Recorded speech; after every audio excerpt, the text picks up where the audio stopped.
Dietzler, Director of Events and Education for Trade Press Media Group. I want to thank you all for joining today's event, Smarter, Healthier Healthcare Facilities, Innovations in Access and Design.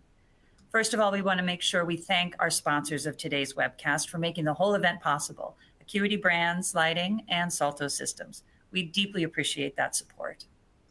And before we get started with today's event, there's a couple of housekeeping details we're going to get out of the way. First of all, we do encourage audience questions throughout this entire event. I'll be asking some questions directly to our panelists, and then later we will get everybody's questions out into the mix. So please go ahead and submit your questions by navigating to the Q&A portion, Ask Questions module right at the bottom of the screen. You can type in your questions at any time. Also, while you're poking around this template and this format, there's a related content module that contains information that our sponsors have provided. We really encourage you to explore there, learn a little bit more about some of the innovations and strategies we're going to be talking about today. We're also going to archive this event at facilitiesnet.com/webcast. So you can go back and catch up on something you may have missed or reinforce something you want to make sure you get right. So, and thank you for all of those little details. Now we're ready to move on to the main event. And we're going to have our two panelists today, Tommy Nicholas with Acuity and Kyle Pfeiffer with Salto. As I mentioned earlier, each panelist is going to have about 10 minutes discussion with me, talking about a specific area that they want to really focus on. Again, we're talking about both innovations in access as well as design in that healthcare space. So we will get into those details. And then after those discussions, we'll move into a roundtable discussion where everybody's kind of in the mix together. And that's where our audience questions will come in. So let's get started by meeting our first panelist, Kyle Pfeiffer. Kyle leads Salto North America's healthcare solutions business practice with a focus on aligning access control technology and hardware within the healthcare industry. Kyle understands the healthcare facility needs from myriad facets, and he is passionate about creating effective, efficient workflows paired with secure workplace environments. Together with Salto, he is on a mission to bring new technology and products to market to keep staff and patients safe and secure while enhancing the overall healthcare experience. Kyle, welcome. It's great to have you here. Thank you, Wendy. Great to be here. All right, well, let's get underway with the first question.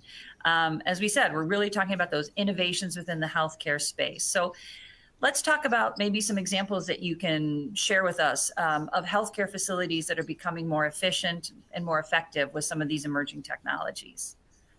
Yeah, I appreciate that. Yeah, healthcare facilities are definitely changing.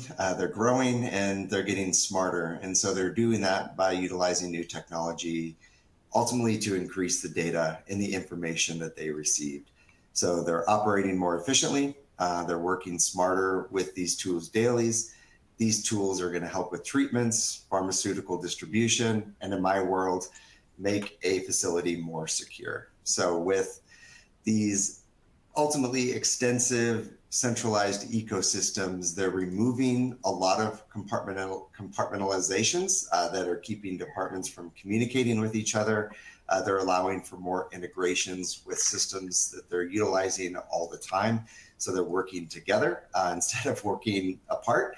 And then they're also increasing the data that they're collecting and sharing that with one another. And this is helping them get rid of and break down those walls that have been there before, just allowing them to work quicker. And so ultimately what we're seeing is they're getting smarter by removing a lot of that outdated tech and that outdated processes that they've been so accustomed to because they're forced to move quicker. And in my world, we're seeing some of that stuff with like a new level of security, for example, getting rid of outdated credentials. We've seen things on the market like flippers come into the game where they can easily purchase those for a couple $100s and copy somebody's credentials very, very easily. So getting rid of those outdated tech and updating them with new things like either more modern credentials, or if they want to move into a more secure, we're seeing healthcare facilities use things like face recognition, where they're using their face as their credential to gain access into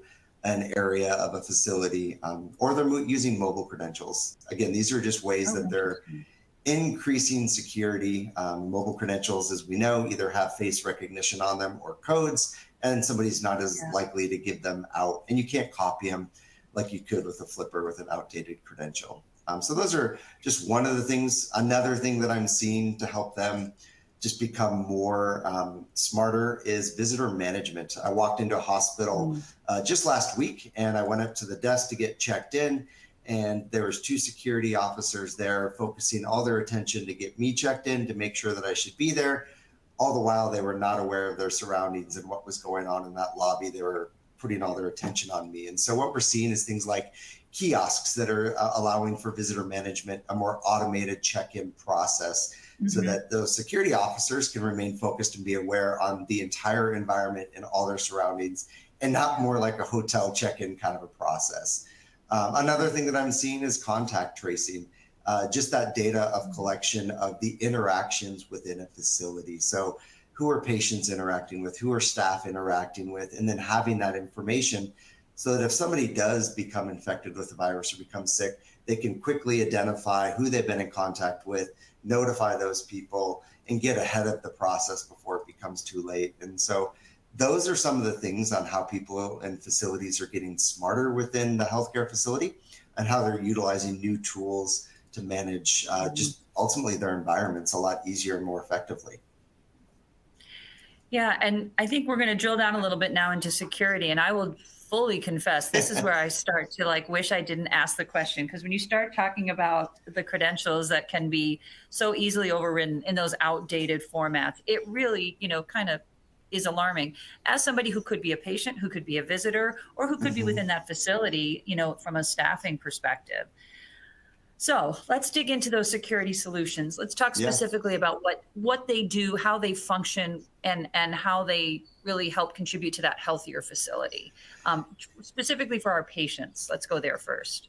Yeah, so that's a great way to kind of talk about, it's interesting to think about a healthier facility and security, because usually people don't think about those two things going hand in hand. So number one, I always like to try to equate to, we've all seen a movie where somebody goes in and they have 2 police officers sitting outside of their patient room to protect them from some imminent threat that's coming in. And so when you're thinking about that, you really need a secure facility as a patient to heal, right? And we all don't have the luxury of having police officers standing outside of our room to make sure that we're safe. And so just that additional security that facilities are moving towards, not only does it make sure that you have a place to heal, but it allows the staff to have the ability to focus on the needs of their patients, because they're not having to worry about that. And I'll get into that when we talk about the staff a little bit more, but ultimately we're helping prevent harm from coming into a facility. So allowing a space for patients to heal is really key and crucial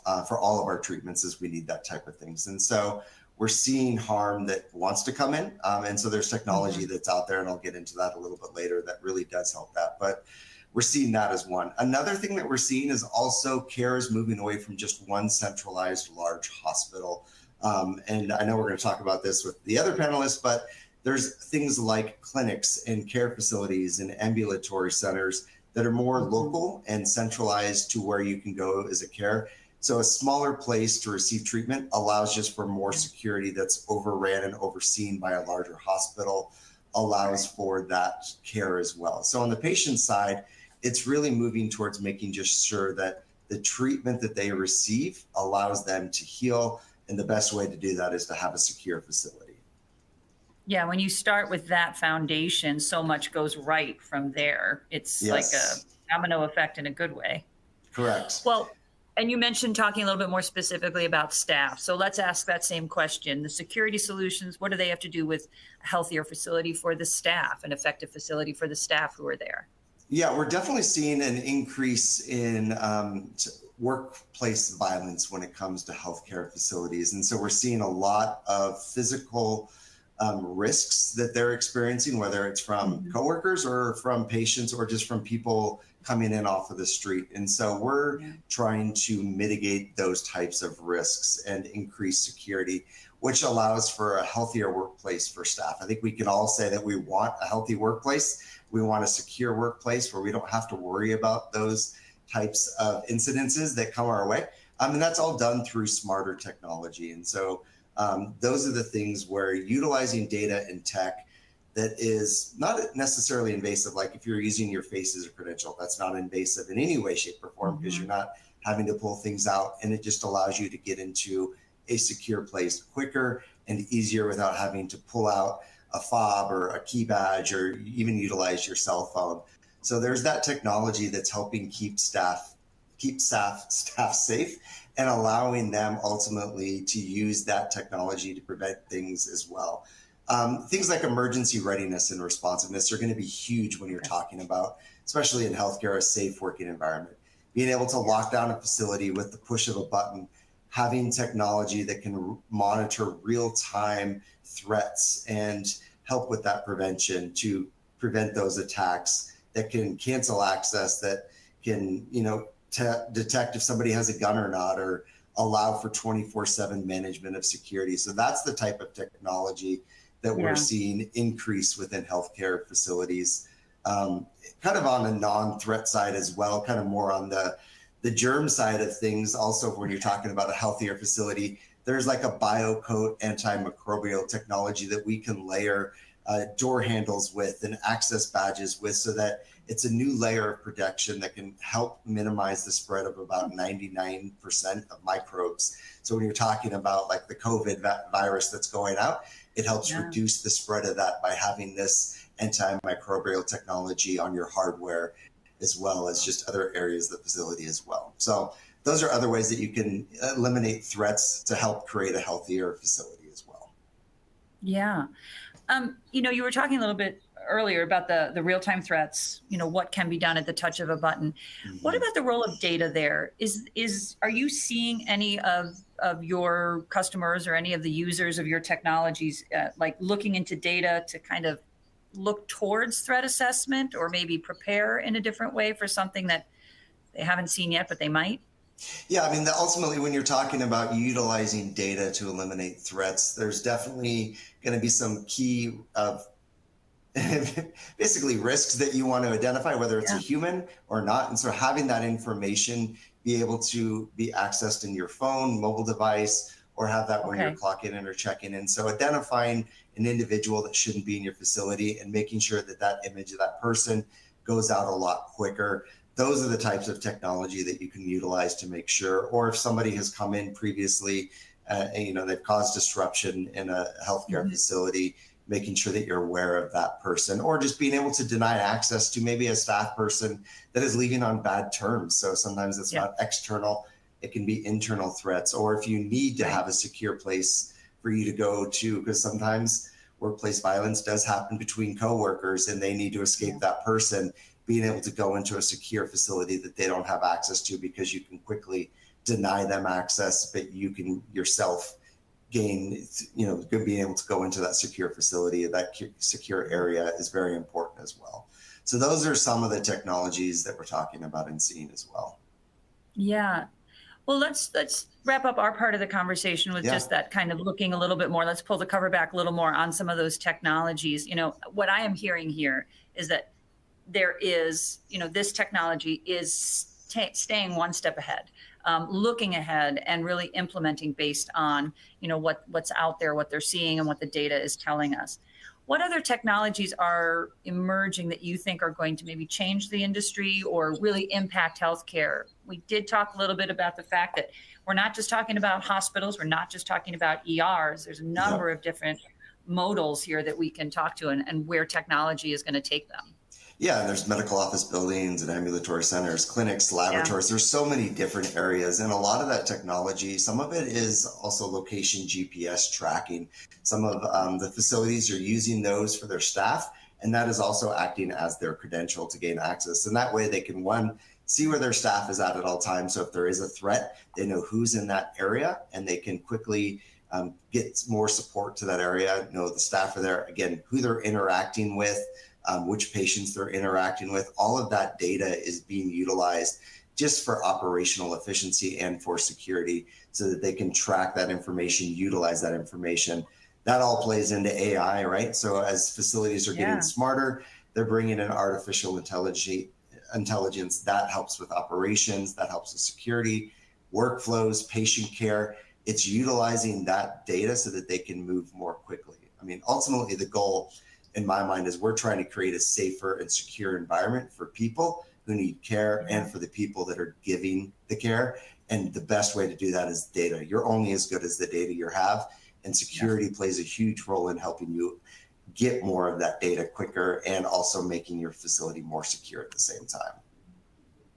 Yeah, it certainly is a very specific application here that is so essential to healthcare. I mean, I know it's essential to facilities across the board, but healthcare, it's really when you start to talk about patients and staff that you really see that deep connection between the data and how it can benefit the people inside the building.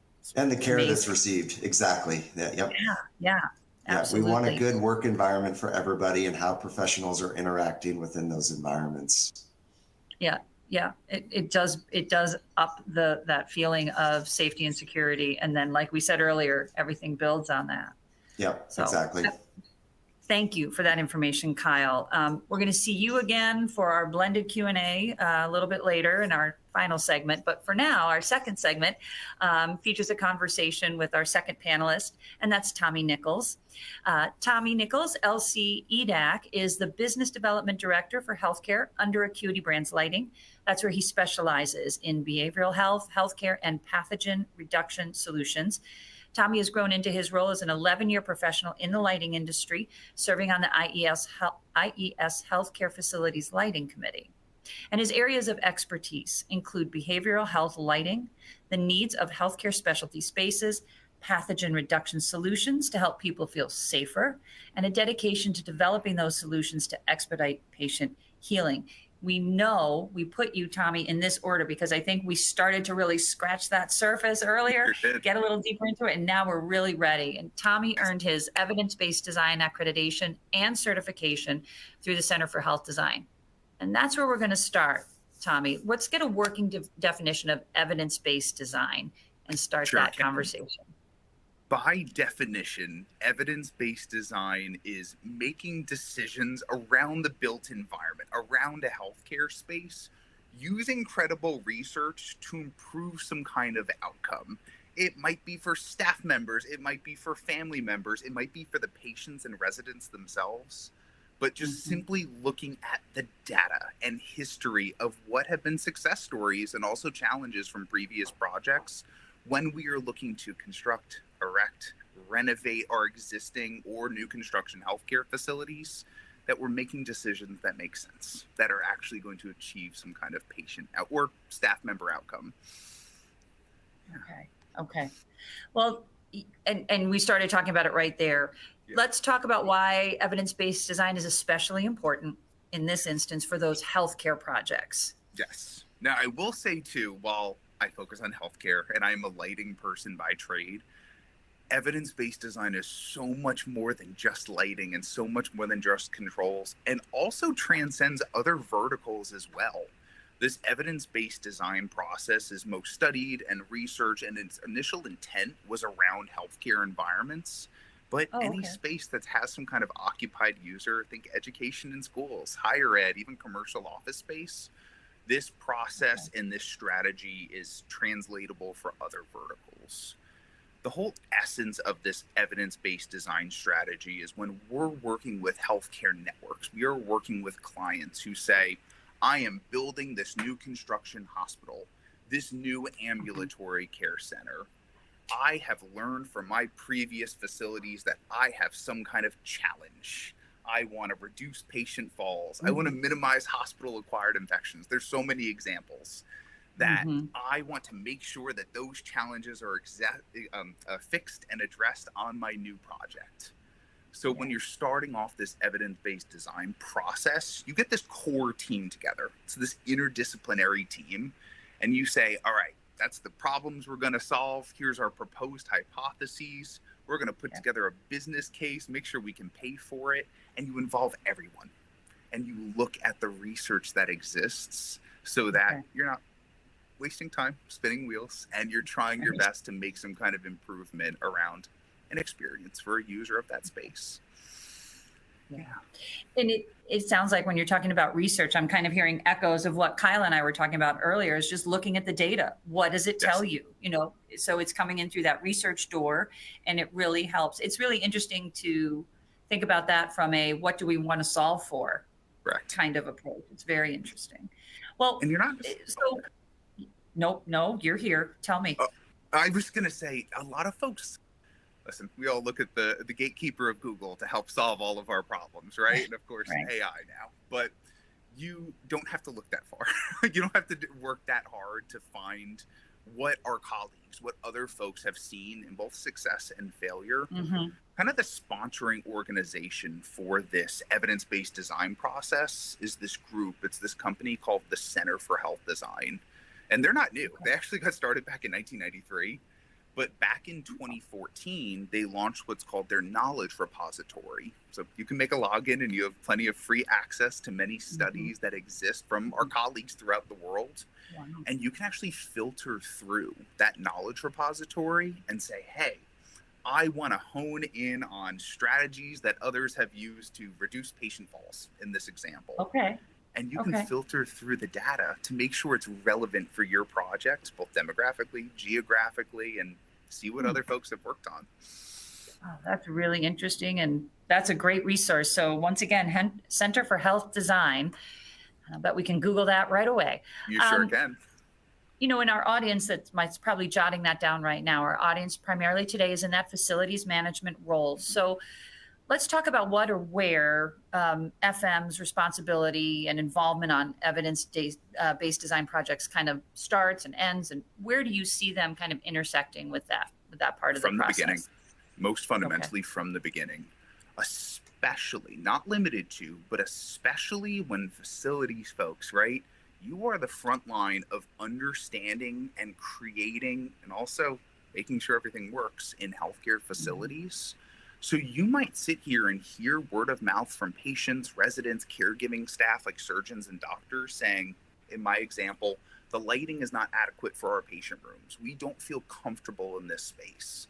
That's something that's going to eventually directly impact the bottom line for healthcare networks. Yeah.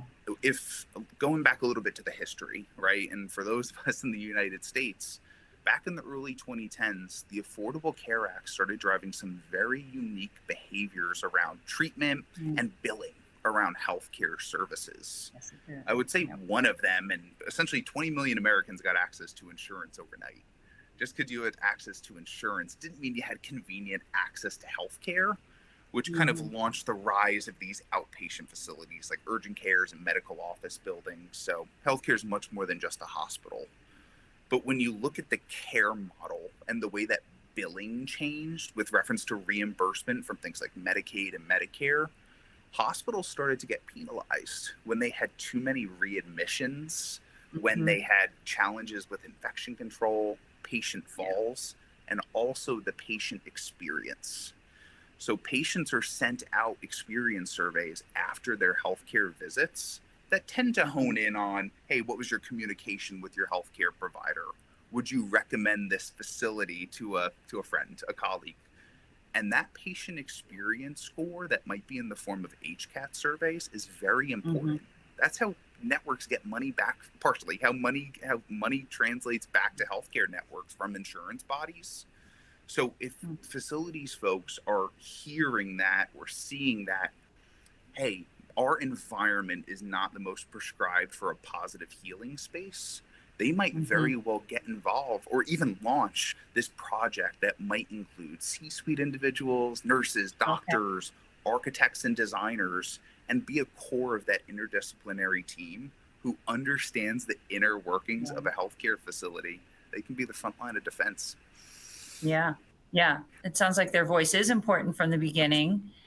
So that's what you said. Now let's talk about when evidence-based design actually starts in a project. Is it, you tell me. I can't even imagine where we place it. So you tell me. Evidence-based design is not supposed to be this additional necessary process to normal design phases. There's steps in the evidence-based design process that kind of correlate with milestones that overlay with the normal design vernacular and strategies. So evidence-based design starts even technically before the pre-design phase. We'll go through design and construction and even go past occupancy after construction. But let's talk about the pre-design phase. in that pre-design phase is where this evidence-based design process, you're gathering what you're trying to solve. And then you start to look at your reference points. So that's going to be an architect's or a facilities person's meeting with a C-suite folks saying, hey, we have challenges that we're trying to solve right now. Let's all get an agreement that we're going to fix those. We're going to try to address those here. That's also when the people on the interdisciplinary team are going to go find relevant resources. They're going to look at the Center for Health Design and other resources that exist and say, hey, they did this over here. It worked. Maybe we should hypothesize and discuss it. And you're going to continue that through the design phase.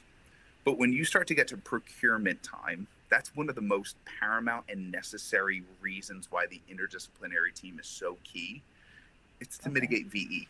You get early on buy-in financially and in terms of what these strategies are going to use so that things don't get left off a project on accident. And I would even say post-occupancy is incredibly important as well, because with evidence-based design, at least 6 months after the building is open and operational, it would be ideal that a research team goes and gathers data to measure, did what we say we were going to do, was it successful or was it not successful? And then you share it back with the community. Yeah, interesting. Well, before we go to our blended Q&A, just one more question about that evidence-based design. I think you touched on it earlier. It's not just for healthcare projects, but let's talk about relationally. Are you seeing it more in a concentrated way in any one area of facility management, or where are you seeing it really popping up right now? That's a really good question. And we just hit such a surface level here about introducing evidence-based design. Some of the most studied areas in evidence-based strategies that are implemented are tactics to help reduce patient falls, convenient places to go wash your hands to minimize hospital-acquired infections. I would say people are really starting to take deeper note and implement biophilic design strategies that either bring nature indoors or have spaces at healthcare facilities, even educational institutions, for an individual to go out in a controlled environment and connect with nature, to ideally minimize anxiety, to make someone feel like they're not in a healthcare environment like a hospital. Go outside and connect with the outdoors. And if they're not mobile enough, bring nature inside. Bring in plants, bring in indoor garden areas in this safe and controlled environment. So I would say biophilic connectivity, and we have more work to do on the research for all of us, but I think that's one of the most implemented ones that I see North America wide, both interior and exterior. And from a lighting standpoint, especially from the caregivers, how can we provide lighting that keeps both the caregivers and patients feel productive during the day with brighter, higher light levels with blue enriched wavelengths to keep them awake, make them feel awake? And then during the evening hours, to not disrupt someone's sleep, dim the lights down, make it warmer in tone. And how do we make it all easy to control for both the caregivers and patients? Common evidence-based design strategies. That's wonderful. That's great. And that's really interesting. And I think, Kyle, thank you for that. I think we're going to bring, Tommy, thank you for that. We're going to bring Kyle in for this blended Q&A. And I think there's going to be some crosstalk here. So please feel free to chat amongst yourselves as well as address these questions that are starting to come in. And reminder to everybody on the call, please use that Q&A panel at the bottom of your toolbox here. Go ahead and chat in your questions. We'll get to as many as time permits. One did come up, I believe, Kyle, during your presentation, specific to that contract tracing. I imagine that is quite a hot topic in any healthcare environment. Roy was asking about maybe expanding a little bit more on that contact tracing. He's citing a specific instance in the case of measles, but there might be some other ways we can talk about it as well. Yeah, measles is a great example because, as we all know, it's highly contagious. It has an infectious period that is fairly long and it's transmitted very, very easily. And so when you think of contact tracing, especially with measles, the more data you have, the easier it is to help mitigate that spread. And so with Salto, what we've done is we've created our solution that is an enterprise solution that allows you to have more data points that are quality at a reduced cost that most hospitals are used to paying. They pay a lot for access control. Our solution for those other doors, that you might want to add access control to that clearly don't, allows you to have that data. And so you're only as good as the data you had, like I said previously. And so the more access control points you have not only increases your security, but it allows you to contact trace a lot easier, because I can easily pull up an employee and say, this employee touched all these rooms, they contracted measles. And then from there, I'm able to go, these are all the people that were in contact with them in that same room. So now we need to get them tested and maybe isolated so that we can mitigate the spread of that.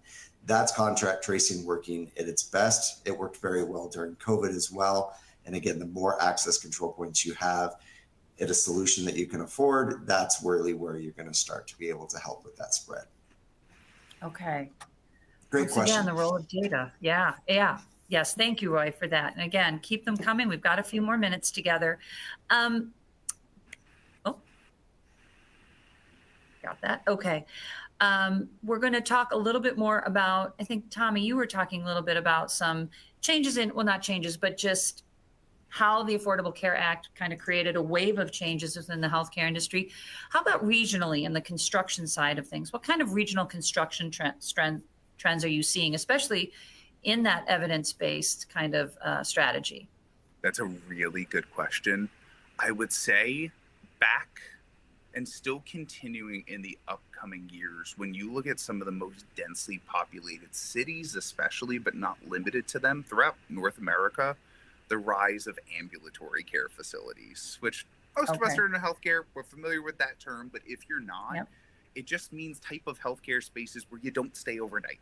It's your urgent cares, it's places like surgery centers, medical office buildings that might house your dermatologist or your dentist, things like that. They were really driven with this essence of having convenient access to care. Now, that's nice. We all want local spaces to be able to quick run to an urgent care for a sore throat. There are other motives around being more profitable for healthcare networks to have outpatient facilities, as they're tend to be more cost effective than hospital spaces are. Yeah. I would say in larger cities especially, but countrywide, the rise of ambulatory care type facilities, including surgery centers. And listen, I'll give you a personal example myself. I live 20 minutes outside of Manhattan. 4 years ago as an adult, I had to go get my tonsils out, which is really fun as an adult. I didn't go to the big Manhattan hospital for it. I went to a local surgery center down the road, went in the morning, got them out, went home at night to recover in my own room. Wow. Other than certain ambulatory care environments, especially in the Sunshine States, but translatable everywhere, when you look at residential care and long-term care facilities, the construction of continuing care retirement communities, think about almost like a college campus that kind of houses all of the different types of long-term care services you might need, from skilled nursing to assistance with daily life or assistant living facilities, from nursing homes all the way to end-of-life care, like hospice care. So these campuses that a resident can go move within different spots and make sure that they have the needs of their daily life taken care of. Yeah, I'm sorry for the tonsils at that phase in life. I know it wasn't easy when I was 4. I can't imagine it easier now, even harder. So that's an interesting trend. And I think, Kyle, we talked a little bit about a trend in our conversation as well. It was more about AI. And we talked about the role that it's playing. Let's talk about our audience today and maybe what they can do to prepare for this role that is only, I think, going to increase in their decision-making, in their strategy, and in their day-to-day facility management. Yeah, I think a lot of that comes back to making sure that you have an ecosystem. So you're choosing technology that you want to basically have a relationship with, right? You want to be more inclusive in everything that you're doing, and you don't want to get married to something that isn't working, it isn't open, it isn't connecting to other tools that you're using, because ultimately the more you have that ecosystem, the easier it is going to be to use that data that helps you and bring in that AI that allows you to use it in a way that makes sense for you. And so be picky and choosy who you get in relationships with, who your vendors are when it comes to technology, and make sure that it works the way that you want it to work. Because ultimately, as we're moving towards smarter technology, you want it to be ultimately an advocate for you and what you're trying to accomplish. And so that would be my best advice. I always, when I'm working with one of our hospitals and talking to about solutions and the problems that they need to solve, Right. I want to make sure that our solution is really the best for them, more than I care about them just utilizing our solution. And so that's my best advice when it comes to technology and security, especially. Yeah. Okay. Thank you for that. Yeah. Tommy, a question came up, and it kind of brings to mind what we were talking about earlier as we were wrapping up our conversation with each other. You were talking about that, bringing nature indoors, some opportunities to really increase the healing environment. A question came about a biophilic or a green wall, and whether or not those spaces become risks or rewards. I'm wondering if that's a question where somebody might go to that Center for Health Design to kind of get more research-based information on that. Wondering if you have any other points to ponder. No, I think so too. And I think that when you run into, there's always pros and cons to every design strategy that you may or may not implement, right? Your pro may be, hey, we're going to increase or better some kind of patient experience, reduce anxiety, etc. On the flip side, it could be as easy as, it's going to cost too much money. We can't afford it, right? But this is a space why it's so important to get this core interdisciplinary team formed in the beginning. Let's say you worked on infection control or pathogen reduction technologies during the formation of that team. You might pull in folks from an infection control, cleaning staff, to see how they might be other implications on the design strategy that you're looking to instill. I would say, with reference to like biophilic design, me just using the word does not do it justice. And we could have a 2-hour-long conversation about biophilic design strategies in itself. I would just say having the ability or the space, interior or exterior, right, weather permitting, depends where we're all from, to have an area where a patient, a staff member on his or her break can go and feel like they're connected with nature. It might be as simple as bringing in nature tones, fabrics that resemble earth. It might incorporate having large views of windows in patient rooms to feel like you can look outside. It's not just all about green walls and plants and putting them all over. There's many different strategies that we might state, but that's why we get buy-in in our partners on an interdisciplinary team and see what others have learned from the Center for Health Design. Okay. All right. Well, thank you for that. And of course, speaking of learning from others,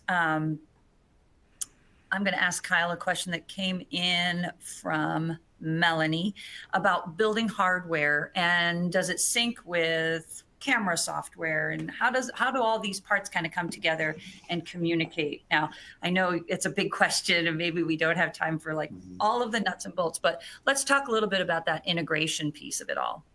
Yeah, and that kind of goes back to my earlier question, is make sure that you're working with vendors that you, they basically provide the needs that you want to. So for example, with our solution, we manufacture door hardware and readers and access control, but we have tons of integrations. I'm not going to name any names today, but we have a very, very long list of integrations that we have. And so when you're searching for access control, ask for that list up front before you make that decision. Who do you integrate with? Because there are tons of security camera software that we integrate with, so that you can actually keep us on the back end and use whatever system you want on the front end that makes the most sense for your systems, so that you can pull up data quicker, you can detect movement and access at the same time in one software versus having to toggle between the two of them. And so again, just make sure you're in a relationship with a tech company that you want to, and they have a long list of integrations. And so we've done that at our company, but not all companies are the same. So just make sure you do your research before you purchase. It goes right hand in hand with evidence-based design. Everybody should be talking about this from the very, very, very beginning. Yeah. Unfortunately, we're almost at the very, very, very end of our conversation. But before we go, I wanted to give each of you a chance, any other parting thoughts for our audience today. Tommy, I'll start with you. Just what would you recommend people do as their next step as they start to consider initiatives within their own healthcare facilities? I say go speak with your colleagues, right? Facilities folks, go speak with nurses, caregiving staff, patients, and residents if you have questions or comments. See how they're feeling, right, within their healthcare environments, especially for renovations, because you might be able to incorporate design strategies that really truly enhance the patient experience. I like to say about healthcare that many of us can relate to it professionally, all of us can relate to it personally. So the decisions that we make right now are going to impact us in our lives at some point, and if not us directly, our family members. What I did want to share as well is that healthcare, especially from a lighting standpoint, there's different qualities of light. There's different calibers of lights that make up all of the different type of care facilities that Kyle and I both discussed today. I strongly recommend taking a look at the Care City tool that we created at Acuity Brands. It kind of gives you some hints, some tricks, some things to consider when you're selecting luminaires and controls for all the different types of healthcare settings, and it saves you time as well.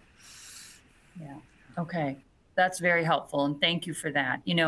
That integrated piece of it all. And same with you, Kyle. I'd love to hear maybe some strategies or next steps for our audience today from your perspective.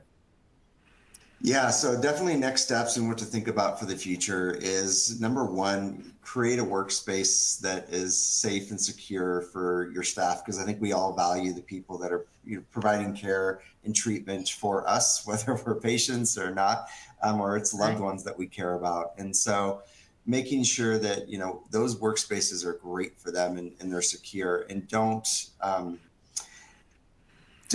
fall short on making sure that your facilities have the right access control that they need. Ultimately, I've seen too many times where they're trying to save money and they're ultimately using technology that's outdated, and it creates bigger issues down the road that are either insurance liabilities or cause harm to people. And so there's definitely solutions out there that are great solutions that are affordable, and just being able to be open to having those conversations with those types of solutions, I think really goes a long way into providing that as well. And then again, going back to integrations, making sure that you're in relationships with technology companies that you want to be in with that have a lot of integrations with other companies, because those are really important.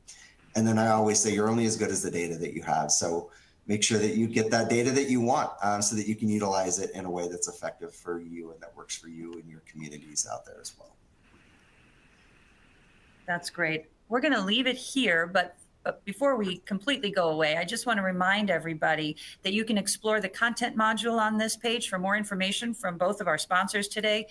Don't sleep on this information. There's a lot of good stuff in there. And remember, we're also archiving this event at facilitiesnet.com/webcast.